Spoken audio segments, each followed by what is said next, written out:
మన ప్రభువును మన రక్షకుడు అయిన యేసుక్రీస్తు ప్రభు నామమున అందరికి వందనాలు, దేవునికి స్తోత్రాలు. మనలను కంటి పాపలా కాపాడే దేవుడు, మనకు విరోధముగా రూపించబడిన దానిని వర్ధిల్లనీయని గొప్ప తండ్రి, మనల్ని ప్రేమించి మన బ్రతుకులలో మరొక నూతన దినాన్ని అనుగ్రహించినందుకు సమస్త మహిమ ఘనత ప్రభావములు యేసుక్రీస్తు ప్రభువుకి చెల్లునుగాక. ఆ అత్యున్నతమైన దేవుడు ఈ నూతన దినములో మనందరికీ అనుగ్రహించిన దేవుని యొక్క వాగ్దానము కృపావార్త. ద్వితీయోపదేశ కాండము 32వ అధ్యాయము 10వ వచనం. అరణ్య ప్రదేశములోను భీకర ధ్వనిగల పాడైన ఎడారిలోను వాని కనుగొని ఆవరించి పరామర్శించి తన కనుపాప వలె వానిని కాపాడెను. దేవునికి స్తోత్రం కలుగునుగాక, దేవునికి మహిమ కలుగునుగాక. ప్రభువునందు అత్యంత ప్రియమైన దైవ జనాంగమా, మన దేవుడు అరణ్య ప్రదేశంలో భీకర ధ్వని గల ఎడారిలో మనలను కనుగొన్న దేవుడు. దేవునికి స్తోత్రం కలుగునుగాక.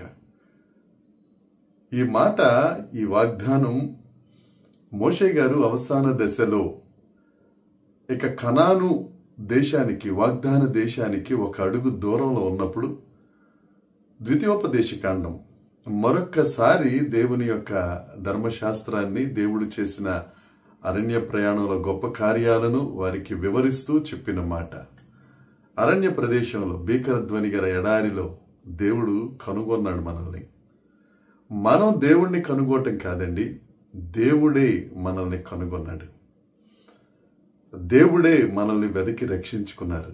ఎంత గొప్ప దేవుడు! మనమంటే ఆయనకి ఎంత ప్రేమ, ఎంత పిచ్చండి మనమంటే యేసయ్యకి. అందుకే కొత్త నిబంధనలో కూడా యేసుక్రీస్తు ప్రభు అంటారు, నశించిన దానిని వెదకి రక్షించడానికి. మనము మన అపరాధముల చేత, పాపముల చేత, దోషముల చేత చచ్చిన వారమై ఉన్నప్పుడు ఆయనే మనల్ని వెదకి కనుగొని మనల్ని రక్షించుకున్న గొప్ప దేవుడు. మనం ఒకవేళ ఎక్కడైనా ఇబ్బందుల్లో ఉంటే మనల్ని కనుగొని మనకి సాయం చేద్దామని వచ్చే మానవులు ఎక్కడా కనపడరండి. అవకాశం ఉంటే మనల్ని కనుగొని బాధ పెట్టేవారు కావాలంటే చాలామంది ఉంటారు, కానీ పరామర్శిద్దాంలే అనేవాళ్ళు ఎక్కడో కానీ మనకు దొరకరు. కానీ మన దేవుడు పాపులమైపోయిన మనల్ని, ఆ మహిమను పోగొట్టుకున్న మనల్ని, ఆ పరిశుద్ధతను పోగొట్టుకున్న మనల్ని, పాపం చేత శాపం వలన దేవునికి దూరం అయిపోతే మనల్ని వెదకి కనుగొని ఆ భీకర ధ్వని గల ఎడారిలో మనల్ని కనుగొని ఏర్పాటు చేసుకుని మన కొరకు ప్రాణం పెట్టిన దేవుడు యేసుక్రీస్తు ప్రభు ఒక్కరై. ఆయన్ని చేర్చుకోవటానికి, ఆయన్ని దేవుడిని ఒప్పుకోవటానికి ఏంటి అభ్యంతరం? ఆయనే నిన్ను కనుగొన్నాడు. అరణ్య ప్రదేశం అంటే ఈ లోకంలో నిన్ను కనుగొన్నాడు. ఆయన కనుగొని ఉద్యానవనము అనే సంఘంలోనికి నిన్ను చేర్చాడు. అరణ్యం అంటే లోకం, ఉద్యానవనం అంటే సంఘం. నిన్ను కనుగొని, అరణ్యం పిచ్చి పిచ్చిగా ఉంటుంది, అరణ్యం అంతా చెట్లతో, ఉద్యానవనం చక్కగా అమర్చబడినట్టుగా ఉంటుంది. అక్క సంఘానికి నిన్ను చేర్చాడు ఈ అరణ్య ప్రదేశంలోనే. అంతేకాదు, నిన్ను పరామర్శించి ఆవరించి కనుపాపలా కాపాడారు. నిన్ను ఆవరించాడు దేవుడు, ఆవరించాడు. చెట్టుకు మంచున్నట్టుగా చలికాలంలో మంచు కురుస్తున్న వేళలో ఆ ఉదయాన్నే ఆ చెట్టు కనపడదు, మనకి మంచే కనపడుతుంది. అలా ఆవరించాడు.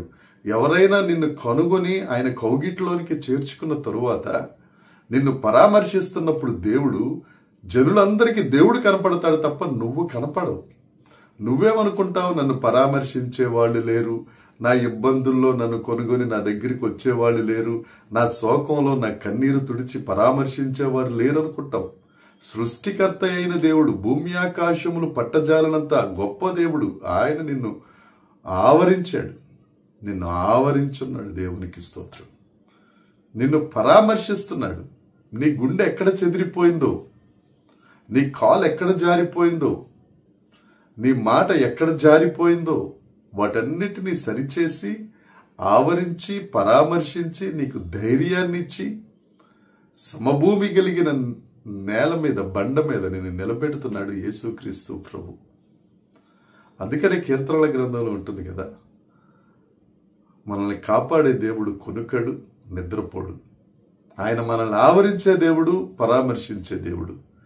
ఒక వ్యక్తి యెరూషలేము నుండి యెరికోకు వస్తా ఉంటే దొంగల చేతిలో చిక్కి కొట్టబడి రోడ్డు పక్కన బాధపడతా, ఇబ్బంది పడతా ఉంటే మంచి సమరయుడు వచ్చి ఆయన్ని పరామర్శించి ఆయన గాయాలు కట్టి తీసుకెళ్లి పూటకోళ్ల వాళ్ళ ఇంటి దగ్గర ఉంచి కొంత డబ్బులు ఇచ్చి, ఒకవేళ మరలా నీకేమన్నా అచ్చి ఉంటే మరలా నేను తిరిగి వచ్చినప్పుడు ఇస్తానని చెప్పాడు. ఈ సందర్భం లూకాసు వార్తలో మనం చూస్తాం. నువ్వెక్కడన్నా దొంగల చేత, పాపమనే దొంగ చేత, శాపమనే దొంగ చేత, అవిధేయత అనే శత్రువు చేత కొట్టబడి పక్కన పడిపోతే నిన్ను పరామర్శించడానికి వచ్చాడు ఆయన పరలోకమును విడిచిపెట్టి. ఆయన పరామర్శిస్తారు, అంతేకాదు నేను కనుపాపలా చూసుకుంటాడు ఆయన. శత్రువు వచ్చి ఆయన నిన్ను కనుగొన్న తరువాత, ఆయన నిన్ను ఆవరించి ఉన్న తరువాత, నిన్ను పరామర్శించిన తరువాత, ఎవడైనా శత్రువు వచ్చి నిన్ను ముడతా ఉంటే నిన్ను ముట్టినవాడు నా కన్నుగుడ్డును ముట్టినట్టని వాగ్దానం చేసిన ఆ ప్రేమ కలిగిన తండ్రి శత్రువుతో యుద్ధం చేసి నిన్ను కాపాడుకుంటాడు. ఆయన నిన్ను వెదకి రక్షించుకున్నాడు. ఆయనతో పాటు ఉండాలని, ఆయనతో పాటు ఆ సన్నిధిలో నిత్య సంతోషం అనుభవించాలని, శాశ్వత కాలం నుంచి శాశ్వత కాలము వరకు నువ్వు ఆయనలో ఆనందం పొందాలని ఆయన కోరిక. నా ప్రియ సహోదరి, సహోదరుడా, నువ్వెక్కడ అరణ్యంలో గెలిచిపోయావో, ప్రపంచంలో, లోకంలో గెలిచిపోయావో, భీకర ధ్వని గల ఎడారి, అది భయపెడతా ఉంటే ఆ భయానికి వణికిపోతున్నావేమో చిగురుటాకిలాగా. ఈ వాగ్దానాన్ని తీసుకో. ఈ దినమంతా ఈ వాగ్దానాన్ని ధ్యానించు. ఈ వాగ్దానం వల్ల ధైర్యం తెచ్చుకో. నిన్ను కనుగొనే దేవుడు, నిన్ను ఆవరించున్న దేవుడు, నిన్ను పరామర్శించే దేవుడు నిన్ను కనుపాపలా కాపాడతాడు. అనుమానం లేదు. వాగ్దానం చేసిన దేవుడు నమ్మదగినవాడు. ఈ వాగ్దానం నీ కోసమే. స్వతంత్రించుకో. దేవుడి మాటలు దీవించిన గాక. ప్రార్థన చేసుకుందాం. పరలోకమందున్న మా తండ్రి పరిశుద్ధుడా, ఘనుడా, నీకు వందనాలు. నమ్మదగిన దేవుడా, నీకు స్తోత్రం. అరణ్య ప్రదేశంలో భీకర ధ్వని గల ఎడారిలో మమ్మల్ని కనుగొని, మమ్మల్ని ఆవరించి, పరామర్శించి, కంటి పాపలా కాపాడుతున్న తండ్రి, నీకు స్తోత్రాలు.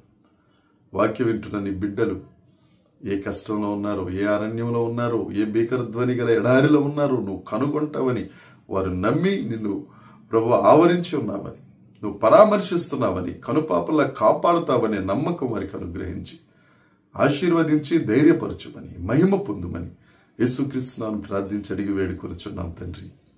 ఆమేన్. దేవుని కృప మనందరికీ తోడై ఉండునుగాక. ఆమేన్, ఆమేన్, ఆమేన్.